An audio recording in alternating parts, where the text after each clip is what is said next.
고린도전서 8장의 말씀입니다. 1절로부터 마지막 13절까지를 같이 읽도록 하겠습니다.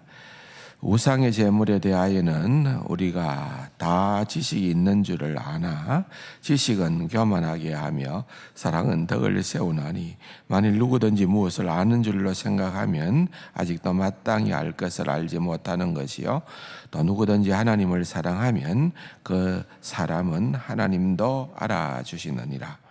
그러므로 우상의 제물을 먹는 일에 대하여는 우리가 우상은 세상에 아무것도 아니며 또한 하나님은 한 분밖에 없는 줄 아노라.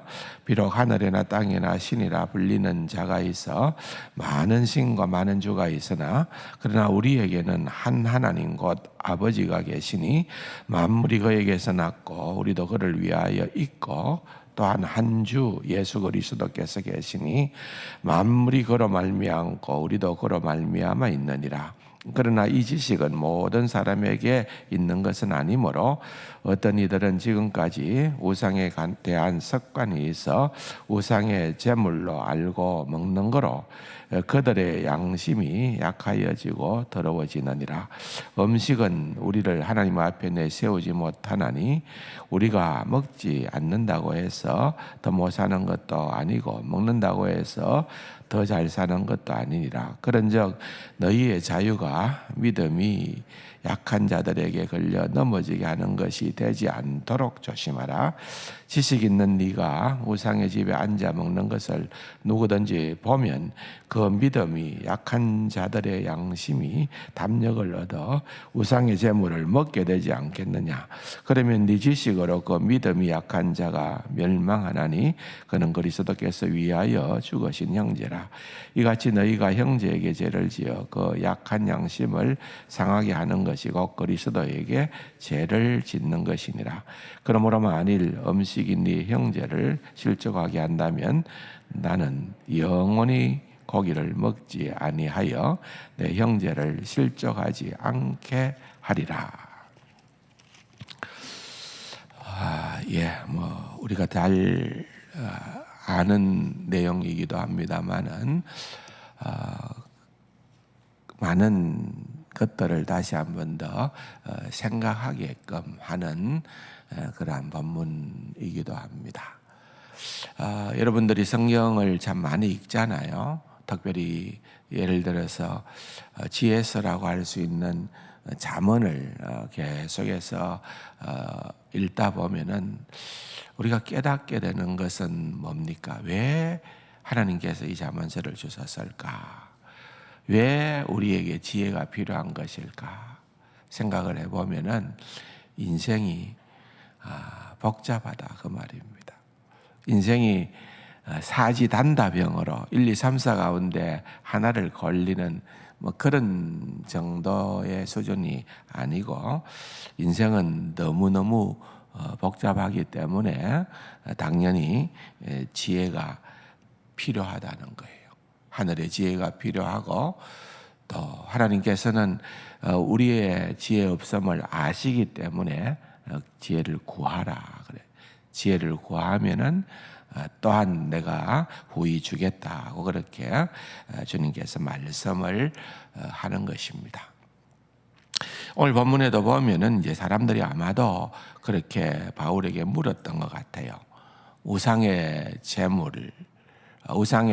제물로 드려졌던 고기를 이게 먹는 것이 맞나, 먹지 않는 것이 맞나?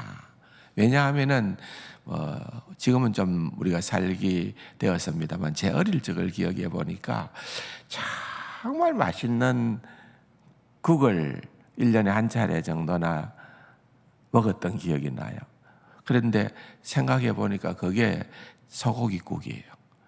지난 주일날 우리가 어제 전심에 소고기국이 나왔고 흔히 먹을 수 있는 지금 우리가 너무 잘 살게 되어졌다는 거죠. 근데 옛날에는 여러분은 모르겠습니다만 저는 그런 기억이 있습니다. 말할 것도 없지요. 더 거슬러 올라가면은 그러니까 아마 이 시대에 고린도라고 하는 것이 번창을 했다 하더라도 고기 먹는 일이 그래 쉬운 일은 아니고, 그나마 그래도 고기가 좀 이렇게 관대하게 있었던 것은 신전과 같은 곳, 거기에 제물로 바쳤던 고기가 있었고, 그것이 아마 시장으로 유통이 되어졌던 그런 가운데에서 이제 고기를 먹는 문제가 나왔습니다. 그러니까 고린도 교인들은, 고린도에 사는 사람들은 아는 거죠. 시장에서 판매되고 있는 저 고기가 어떤 경로를 통해서 왔다는 것을 아는 겁니다. 그래서 뭐 믿기 전에는 아무런 문제가 없었죠. 그냥 그대로 먹으면 되니까 사서, 돈이 문제지. 사서 먹으면 되는데, 이제 믿음을 갖다 보니까 갈등이 생기는 거예요. 이것을 사서 먹는 게 맞는가, 그렇지 않는 게 맞는가. 교회 안에 이제 말하자면은 두 견해가 생겨나는 거예요. 강경파가 있습니다.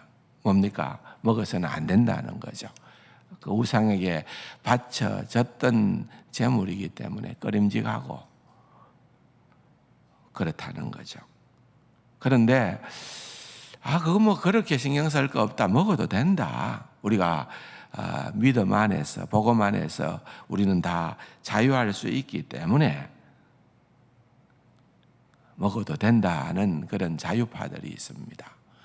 근데 뭐 그렇게 교회 안에 있으면은 그대로 가면 또 문제가 없어요. 네, 문제는 뭔가 하면은 둘이 싸웠다는 거예요. 서로 옳다고 주장을 하고 싸웠다는 겁니다. 그래서 오늘 본문을 우리가 보면서 한번 사실을 점검해 볼 필요가 있는데, 여러분, 우상이라는 것이 뭐냐는 거죠. 신적인 존재로 섬기는 것, 그것을 우상이라고 말할 수가 있는데, 그러면은 우리가 우상이라는 것이 진짜 있느냐는 거예요. 우상이 진짜 존재하느냐는 거예요. 없는 거 아닙니까? 그 얘기입니다. 결국은 오늘 본문의 4절에도 보면은 그 얘기를 하고 있는 것입니다. 우리가 우상은 세상에 아무것도 아니다 그랬잖아요. 우리가 세상에 우상은 아무것도 아니다. 유대인들은 아는 거예요. 여러분, 레위기서 19장 4절에 보면은 이 우상이라는 것은 히브리 말로는 엘리림이라는 말인데, 엘리림이라는 말은 어떤 뜻을 담고 있는가 하면은 헛것이라는 거예요. 헛것. 그래서 너희는 헛된 것들에게로 향하지 말아야 된다. 그렇게 레위기서 19장에서 말하고 있습니다. 그래서 이거 아무것도 아니다, 이거 헛것이다, 그 말이에요. 그러니까 자유파들은 주장하기로 무시하고 먹어라. 특별히 디모데전서 4장 4절과 같은 데서 보면은 하나님께서 지으신 모든 것이 선하며 감사함으로 받으면 버릴 게 없다. 모든 것이 다 가하다는 거예요. 그게 뭐 어떻게 그 유통 과정이 어떻게 되었든지 간에 그냥 모든 것이 가하기 때문에 감사함으로 받으면 된다. 왜요? 그들이 갖고 있는 지식은 하나님만이 참이시다는 거예요. 우상이 어디 있느냐는 거예요. 그래서 이게 복음 안에서 자유를 누리고 있는 자들의 행동이었습니다. 여러분, 5절과 6절을 계속해서 보면은 뭐라고 얘기를 하고 있습니까? 비록 하늘이나 땅이나 신이라 불리는 자가 있어 많은 신과 많은 주가 있으나 그러나 우리에게는 한 하나님 곧 아버지가 계시니 만물이 그에게서 났고 우리도 그를 위하여 있고 또한 한 주 예수 그리스도께서 계시니 만물이 그로 말미암고 우리는 그로 말미암아 있느니라. 다른 거 없다는 거예요. 어떤 헛된 신도 없고 우상도 없고 창조주 하나님, 구원주 예수님 말고는 없다. 그렇게 얘기를 하는 것입니다. 어쨌든 보다 더 적극적인 성경적 근거를 갖고 있는 것이 자유파라고도 볼 수가 있지만은 강경파 안 먹겠다라고 하는 그러한 자들도 꼭 틀린 건 한 거예요. 깨림직하다. 나는 양심이 걸린다. 그것도 맞는 거예요. 어떻게 보면은 우상을 멀리 해야 하는 그런 성경적 근거를 가지고 있기 때문에 그것도 꼭 틀렸다고만은 할 수가 없는 것입니다. 다시 말하면은 우리가 살아가고 있는 세상, 인생이란 복잡하다는 거예요. 그냥 단다병으로만 모든 것들이 해결되어지는 그런 것이 아니고 따지고 보면은 많은 숙제들이 서로 타당한 원리를 가지고 있는 논쟁을 하는 그런 거리들이 과거도 그러했고 오늘날도 그러하다는 것입니다. 그래서 우리는 어떤 행동 원리를 가져야 되는가? 오늘 본문을 통해서 말씀을 드리자면은 제일 먼저는 지식의 원리입니다. 알매 원리예요. 알매 원리. 하나님이 어떤 분인지 또 우상이 무엇인지 이런 것들을 오늘 바울은 쭉 설명을 해주고 있지 않습니까? 4절과 5절과 6절에 보니까 그러한 지식에 대한 설명을 하고 그 지식이 있으니까 자유함이 따라오는 겁니다. 요한복음 8장에 있는 말씀처럼 진리를 알지니 진리가 너희를 자유케 하리라. 그렇게 알아야 된다는 거예요. 그래서 성도는 끊임없이 배우는 자들이라. 그 말입니다. 요한복음 17장 3절입니까? 영생은 유일하신 참 하나님과 그가 보내신 자 예수 그리스도를 아는 것. 영원한 생명은 하나님과 예수 그리스도를 아는 것이라는 거예요. 지식이 그만큼 중요하다는 것입니다. 문제는 어디에 있는가 하니까 그 지식이 변질된다는 데 있다는 거예요. 지식이 변질되어지면은 그것은 교만으로 이어지는 것입니다. 그래서 스스로 판단하게 됩니다. 그게 선악과죠. 스스로 판단하게 됩니다. 어디까지요? 하나님의 자리에까지 올라가게 되어지고 자기가 가지고 있는 지식을 가지고서 모든 것을 판단하게 된다는 것입니다. 이게 바로 지식의 변질입니다. 아는 것 너무 중요합니다. 알아야 되죠. 그런데 오늘 고린도전서 8장 1절에 보면은 지식은 변질되면은 교만하게 된다. 지식은 교만하게 된다. 오히려 지식은 뭘 해야 되는가 하면은 지식은 덕을 세우는 일로 사용되어야 된다. 세운다라는 말이죠.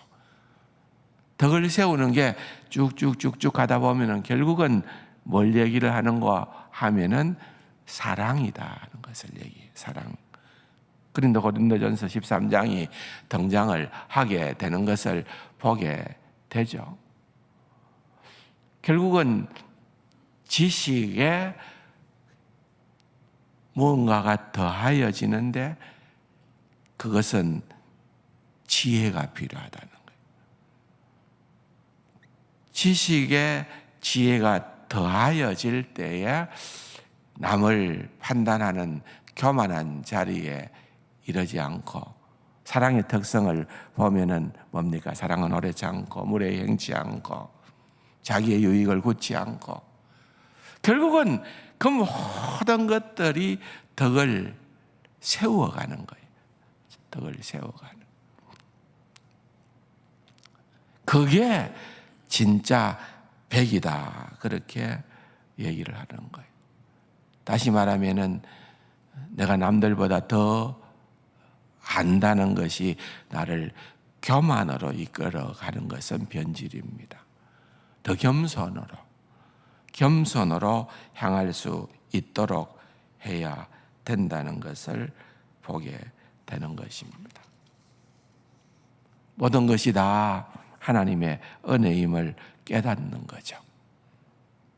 한 가지만 더 보충을 한다면은 결국은 그 다음 원리는 우리는 다른 방도가 없습니다. 말씀을 따라 순종하며 살아가는 자가 되어야 된다. 양심이라는 표현이 등장을 하는데 참 재미난 표현입니다. 양심이라고 하는데 헬라 말로는 신이라는 말은 영어로 말하면 with라는 말인데 뭐뭐와 함께라는 거예요. 함께. 그런데 뭐와 함께라고 얘기를 하는가 하면은 네이데시스라는 말인데, 네이데시스라는 말은 영어로 말하면은 knowledge라는 거예요.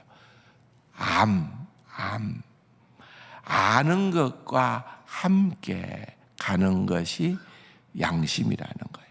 근데 그 알면 우리가 성경에서 늘 볼 수 있듯이 그것은 하나님을 아는 것을 의미하는 거예요.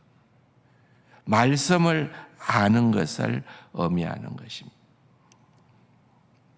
그래야 하나님과 함께 하나로 나아가야 우리의 지식이 교만해지지 않을 수 있고 지혜로울 수 있고 사랑으로 전환되어질 수가 있다는 것입니다. 요한일서 2장 3절에 보면은 우리가 그의 계명을 지키면, 순종한다 그 말이죠. 우리가 그의 계명을 지키면 이로써 우리가 그를 아는 줄로, 그러니까 안다는 것은 그냥 머리로 아는 것이 아니라 그 말이에요. 머리로 아는 것이 아니라 그것이 순종으로 이어질 때에 그게 진짜 알미 된다는 것입니다. 여러분, 요한복음 2장에 물떠온 하인들은 알더라. 어떻게 알았어요? 그들은 그 모든 과정이 어떻게 되어졌는가 순종했거든요. 물을 떠서 아기까지 채워라. 그렇게 순종을 했기 때문에 물떠온 하인들은 알더라. 순종을 통하여서만 하나님의 큰 뜻을 알게 된다는 거죠. 6월 한 달을 우리가 살아가면서 주님의 말씀을 아는 것도 중요하고 겸손하게 아는 것도 중요하고 지혜롭게 사랑으로 나아가는 것도 중요하고 끝까지 순종으로 이어지는 그러한 귀한 삶을 살아갈 수 있도록 늘 소망하시기를 주님의 이름으로 간절히 축복합니다. 말씀 생각하시면서 기도하시고 돌아가겠습니다.